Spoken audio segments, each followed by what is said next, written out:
Hey, what's going on, Hammer fam? Welcome back to another HammeredHead review. Today we have the long-awaited Vintage Collections Princess Leia Organa. Really great to have this figure, one of the original 96. Such an iconic look. So really happy to finally receive this. I just got it in the mail from Pulse. But what a great card back image. Again, such a classic. And the figure looks great in there. We do get a few accessories, which is always fun. And that shade of blue on the name pill and background is perfect. Really iconic piece of Star Wars media. Then the image on the back is her with the hood on, which looks like it's going to be pretty cool. VC316 Princess Leia Organa. Princess Leia Organa was one of the greatest leaders of the Rebel Alliance, fearless on the battlefield and dedicated to ending the Empire's tyranny. Nice. Yeah, I think they did a pretty solid job with this figure, just looking at it from out here. Really excited to take her out and get a look, so let's do it. Right, there she is. This is a phenomenal figure. Absolutely definitive version that we have of Princess Leia, I'd say. Articulation is great, which we'll get to later, of course, but the detailing is pretty much perfect. The face sculpt looks pretty good. The detailing on the hair all around looks really nice. And the flow of the robes is really good too. It's a great shade of white. You can even see like this little belt underneath here, but the robe actually like rolls over it, which looks really good. And then white boots down at the bottom, which look pretty good too. Only complaint with the design would be the soft plastic skirt here. It makes it hard for her to sort of like bend down and do that pose with R2-D2, which I know a lot of other collectors have complained about. Not a new thing to point out, but that is probably the only drawback of the figure. She holds the blaster really well. It's a perfect fit. Looks pretty good. And the hood, in this version where it's down, I think also looks really nice. You can hardly tell that it's actually an attachment. It looks like it's part of the whole sculpt. But we'll take a look at it in the other version right now too. One of the accessories she comes with is the hood up. So you just plop this one off, and then you can attach it on like that, right from the back. Slides right over her neck.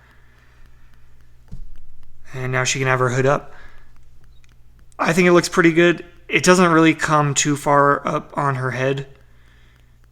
It looks like it's kind of just like half over, which is kind of unfortunate. Looking from the front, it doesn't look bad. But from the side, you can really tell that it's just partially draped over like that. But it still looks great. If you pose her like that, you can't really tell. I think that's a good look. The other two accessories are the blasters. So one is like her princess pistol thing, which is a really nice sculpt. Again, fits perfectly into her hand. It's pretty much just all black all around, nothing too fancy with the paint. And then the second one is the Stormtrooper E11, which is a really good sculpt. There's a lot of fine detailing on it. And even some paint details with like this little silver bolt / chamber thing in there. So even though it's not like her main weapon, this is actually a really good accessory because it's one of the better E11s we've gotten before.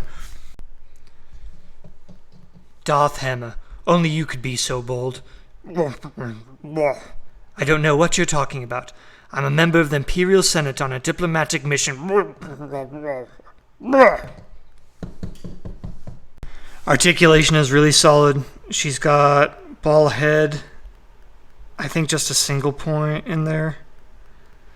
And then ball shoulders with a really good range of motion. And ball elbows, really solid elbow bend. You can get a really tight angle there. Then just swivel wrists, but that's okay. Got a ball waist here. And then the legs are good, but again, the skirt really restricts a lot of movement there. So she does have ball hips, knees, and ankles, rocker ankles actually. But again, you can't really move the legs too much just because of that skirt. So you can get her to stand upright really easily because she does have so many, flexible articulation points. But other than that, it's going to be kind of tough to get her into any real significant action poses. If you were super into customs, I'm sure you could find a way to remove the skirt or adjust it so that she could move more easily. But it would take, a little bit of effort to make those poses possible. That's it for Princess Leia Organa. Hasbro cooked with this one. This figure slaps. Really great interpretation of the character. It's long overdue, but the wait was worth it. You can tell they put a lot of effort into the accuracy and quality of the figure. So this figure is an absolute must for any collection because, again, Princess Leia is such a classic, and this is the most iconic look that she has. And there's probably not going to be a better version of this figure, at least for a very long time. So I'd say any fans of Star Wars in general definitely need to pick this up. But let me know what you think in the comments. Be sure to follow on YouTube, Instagram, and Facebook. As always, thank you to my Patreon subscribers. And don't forget, stay hammered.